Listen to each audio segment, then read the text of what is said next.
You know what every great artisan has in common? They didn't learn their craft by reading about it. They picked up their tools, found someone who knew what they were doing, and learned by getting their hands dirty. So whatever you're planning to do with that rulebook right now, just set it down. That's my job. I'm Ryan from How I Roll, and in this Rip Up the Rules, I'm going to teach you how to set up and play Kokeshi so that you can sharpen your technique, craft beautiful wooden dolls, and collect more happiness than anyone else at the table without ever touching that rulebook. So go ahead and rip it to shreds. Kokeshi is designed by André, Teruya, and Igor Knop and published by Ludofun and Grand Gamers Guild, who helped sponsor this video. It's a strategic, engine-building game for 1 to 4 players that plays in about 30 to 45 minutes. There's always room at the table for you, so come grab a seat and let's build something beautiful together.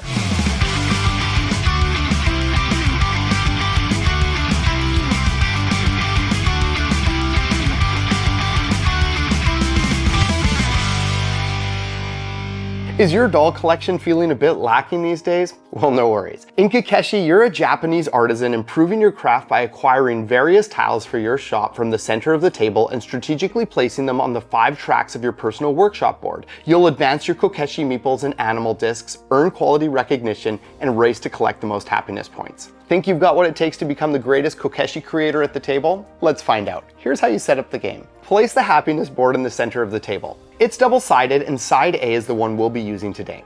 Place all 15 quality recognition tile in the reserved spots on the happiness board. Each player takes an artisan workshop board in the color of their choice, which is also double-sided. All players should use the same side. Again, I'm going to use side A for this video. Everyone should take the 5 player discs in that same color. 1 disc goes on the starting space of the happiness score track, and your remaining 4 discs get placed beside each of the animal tracks on that same board, 1 per animal. Each player takes a set of 5 Kokeshi meeples, 1 each of the princess, grandma, fisherman, samurai, and sumotori, and places them on the starting spaces of their matching skill track on your workshop board. Now separate the 10 starting pieces with the white center bar running through them and randomly give 2 to each player. Place both of yours on any of the 2 starting spaces in the first row of your workshop board. Leftover starting pieces go randomly onto the animal tracks of the happiness board, like this for a 2-player game, this for a 4-player game, and for the 3-player game I'm setting up for, it would look like this. Put all 50 regular game pieces into the cloth bag, then draw 4 at random and place them face up in the center of the table to form the offering, which is the market you'll be drafting from during the game. This offering should always have 4 pieces in it, so whenever someone takes one, immediately draw 1 at random from the bag to replace it. And just like that, the workshop is open and you're ready to start crafting. The player who has most recently visited Japan becomes a starting player. Or, if your group isn't quite that cultured, just choose someone randomly. Before we talk turns, let me give you a quick look at your workshop board because understanding it makes everything else click into place. Your board has 5 columns, 1 for each of your Kokeshi types. Each column is a skill track with 7 spaces that can be filled with tiles, plus a pre-printed starting space at the bottom where each Kokeshi begins. As you add tiles and advance your meeple up the track, your engine grows and you trigger more powerful effects. Your goal is to develop these tracks strategically and keep a close eye on your tile colors because careless placement will cost you at the end. Here's how a turn works. On your turn, you take these 4 steps in order. 1. Advance a Kokeshi doll on one of your skill tracks. 2. Activate the effects of the tile it lands on as well as any cascading effects. 3. Place the pieces you acquired during your turn. 4. Pass the turn to the player on your left. Let's break down each of these steps now. Step 1. Advance a Kokeshi doll. Choose one of your 5 Kokeshi meeples and move it forward 1 space on its track. Simple. But what happens next depends on what's in that space, which leads to step 2, activate the effects where your doll has landed. There are 4 possible outcomes based on what type of space your Kokeshi landed on. First, if the space you advanced onto is empty, your Kokeshi slides back down to the starting space at the bottom of the track and activates this effect. This black icon always means you take a tile from the offering to add to your workshop, and this matching color icon lets you instead take a quality recognition tile to add. And this up arrow means that the tile must be placed in this column. Let me explain the difference between the 2 types of tiles. You can always take a piece from the offering to add, and it can be of any color. However, if the track you just advanced on is high enough that the new piece will be placed on one of these beige tiers, you can instead take the relative quality recognition tile from the main board. For example, in this situation, since this piece will be placed on this space that is actually at the 2nd quality tier, I could choose to take either the level 1 or 2 samurai tile, but not the level 3 since my track hasn't advanced that far. Whether you take a tile from the offering or a special quality recognition tile, you place it beneath that column of your player board to be placed later. A couple important notes about these quality recognition tiles. each player can only have one of each type. So if I've already placed this princess one here, I wouldn't be able to take another one later. Also, no matter how many players you're playing with, these tiles are limited to your player count -1 in each color. This is simple in a 4-player game since there are only 3 of these, but in a 3-player game, once 2 of these have been taken in a particular color, discard the remaining 1, and in a 2-player game, once 1 has been taken in a color, remove the other 2 from the game. Now the next possibility when you advance is that your Kokeshi lands on a quality recognition tile. If so, it doesn't stop. It automatically bounces forward 1 more space, potentially landing on another tile and triggering that effect too. Speaking of triggering tile effects, the third possibility is that if there's a normal tile in your space, your Kokeshi lands there and you activate its effect. There are several different effects, but the iconography makes it quite clear. I'll walk you through the various possibilities now. First of all, whenever there's a slash, whether it's black or white, you only choose one of the 2 effects to trigger. If there's no line down the middle, you get to do both. We've already seen this icon where you draw a piece from the offering and place it beneath that same column to be placed there later. However, if it shows a black piece with 3 arrows around it, you still take a piece from the offering, but you instead place it beside your player board and you'll get to choose any column to place it in. Anytime you see a single Kokeshi symbol like this, you move that doll up its track and then trigger the tile it lands on.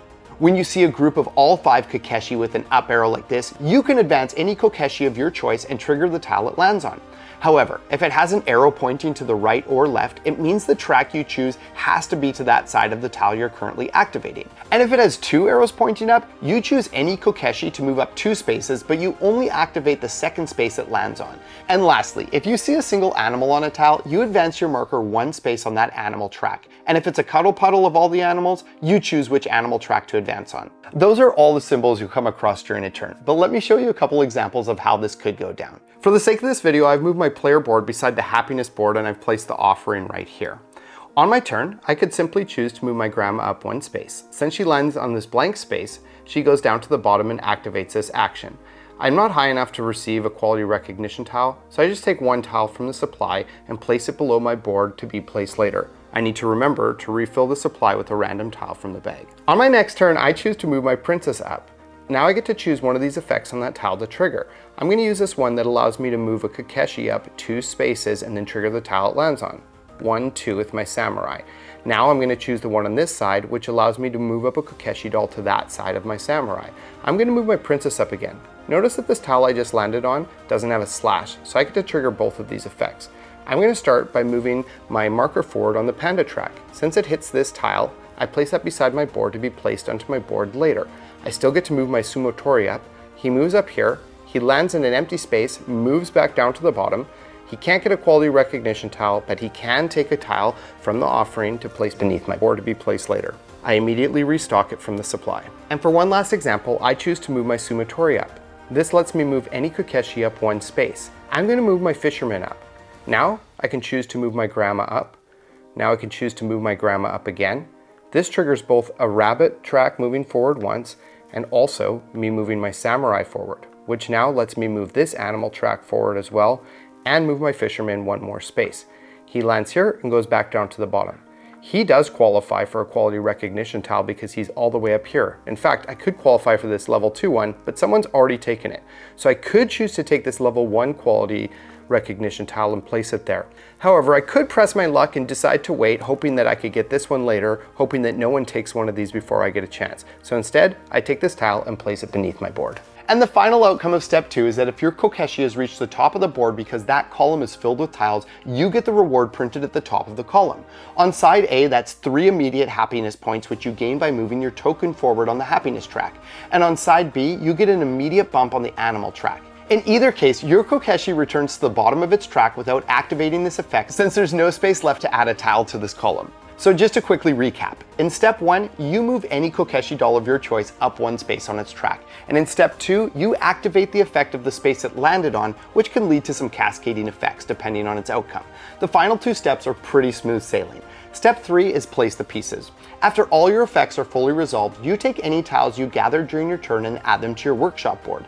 Tiles that were placed beneath a specific track from a single upward pointing arrow must go on that track, but tiles beside your board can go on any track. You immediately place all of these tiles in any order you'd like. Just know that there are negative points by placing 2 of the same color pieces next to each other. More on that later. For now, here's a quick example of step 3.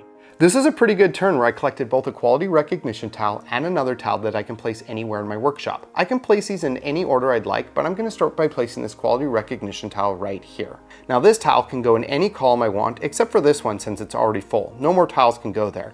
Also, if I put it here or here, it's going to be next to a tile of the same color, which is negative points at the end of the game. I don't want to do that, so I'm going to put it in one of these two columns. I think I'll choose to place it right there. And step 4 couldn't be easier. You simply pass to the player on your left and they take their turn. Play continues like this, with players taking turns one after another, going clockwise around the table until the end of the game is triggered in one of these two ways. First of all, if there aren't enough tiles to replenish the offering, finish the current round so all players have had an equal amount of turns and the game is over. The other way the game ends is if one player has received 5 quality recognition in a 2 or 3 player game, or 4 recognition in a 4 player game. There are 2 ways to receive this recognition. One is by collecting those quality recognition tiles that we went over earlier, and the other way is by having a disc pass this red line on the animal track.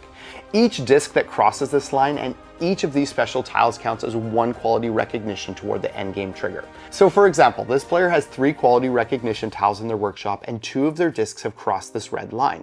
This equals 5 quality recognition and therefore signals the end of the game. When the end game is triggered this way, you finish the current round so that all players have had equal turns and then play 1 more full round. Either way, the game has now come to an end and it's time for final scoring. But one last quick thing about the animal tracks before I show you how to do final scoring. You'll remember that at the start of the game, we place the remaining starting tiles on the animal track. Anytime one of your animal markers advances onto one of these tiles, you take it and place it beside your board so that you can add it to the column of your choice during step 3. And now, here's what it all comes down to. Final scoring. In addition to any happiness you gain throughout the game, you also score the following. For each of your 5 workshop tracks, look at the highest row your tiles have reached and score 3, 5, or 7 points accordingly. These aren't cumulative. You only get the points for the single highest tier reached on each track. Each quality recognition piece sitting on your board is worth the number printed on it, 5, 8, or 11 points. On the animal tracks, score points based on how far each of your discs has traveled. The point values for each space are shown at the top of each column. Additionally, for each animal track where your disc finished ahead of every other player, you earn 3 bonus points. If 2 discs are tied on the same space, they're stacked in order of arrival with the disc that arrived first sitting lower, and that one earns the bonus. Then subtract 3 points for every pair of same color tiles that are orthogonally adjacent on your workshop board, and this even includes these pre-printed tiles. Here's an example of what final scoring might look like. I begin final scoring with 3 happiness that I collected throughout the game.